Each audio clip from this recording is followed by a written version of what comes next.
नमस्ते, मैं डॉक्टर मीनाक्षी उपाध्याय तिवारी आप सबको अपने YouTube चैनल ज्ञान पथ में स्वागत करती हूँ।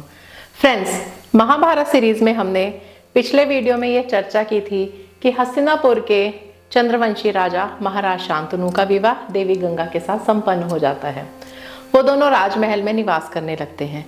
देवी गंगा महाराज शांतनु के 7 पुत्रों को गंगा नदी की धारा में प्रवाहित कर देती हैं। लेकिन महाराज शांतनु अपने 8वें पुत्र को नदी की धारा में प्रवाहित नहीं होने देते और प्रश्न पूछते हैं कि आखिर हे देवी, आप ऐसा क्यों कर रही हैं। तो देवी गंगा बताती हैं कि ये 8 वसु हैं, इस धरती पर आए हैं अपने पापों को काटने के लिए। लेकिन ये जो 8वां वसु है, ये इस धरती पर बहुत समय तक जीवित रहेगा, लेकिन इसका जीवन सरल नहीं होगा, सुंदर नहीं होगा।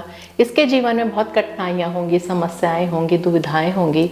इसलिए मैं अपने इस पुत्र को अपने साथ लेकर जा रही हूँ। इसको उसी प्रकार शिक्षित करूँगी ताकि ये अपने जीवन में आने वाली कठिनाइयों से, समस्याओं से उनका हल निकाल सके।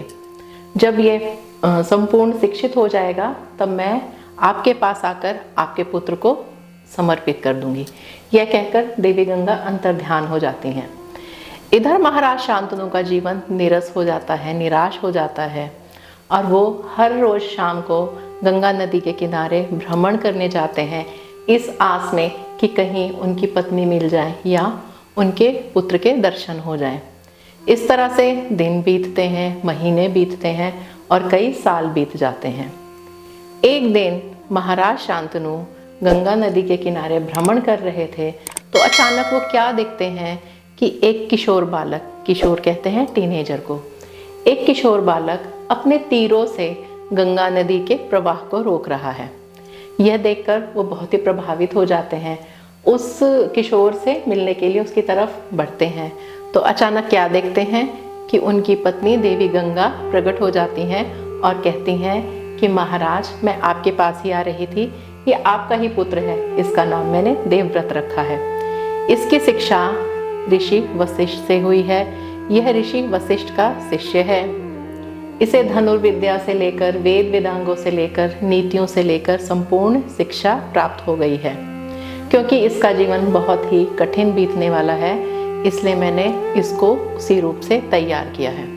और देवी गंगा अपने पुत्र को, अपने पति को सौंप के अंतर्ध्यान हो जाती हैं। इधर महाराज शांतनु अपने पुत्र को देखकर बहुत प्रसन्न होते हैं और उसको लेकर राजधानी आ जाते हैं। इधर उनका पुत्र देवव्रत हर दिन बुद्धिमान होता जा रहा था, नई नई कलाएं सीख रहे थे।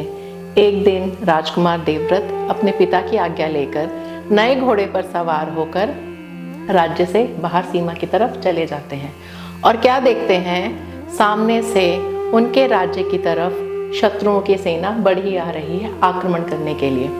और वो अकेले ही उस पूरी सेना के साथ युद्ध करते हैं और उस सेना के सेनापति शल्व कुमार को बंदी बनाकर राजा के सामने प्रस्तुत करते हैं। यह देखकर राजा बहुत ही प्रसन्न होते हैं। वो मन में विचार करते हैं कि अब उनका पुत्र राजा बनने लायक हो गया है।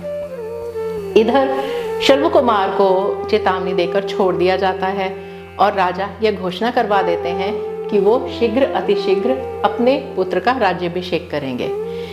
कुछ दिनों के बाद राजा शांतनु अपने पुत्र देवव्रत का राज्याभिषेक कर देते हैं और युवराज घोषित कर देते हैं। सो फ्रेंड्स, आज की कथा इतनी ही।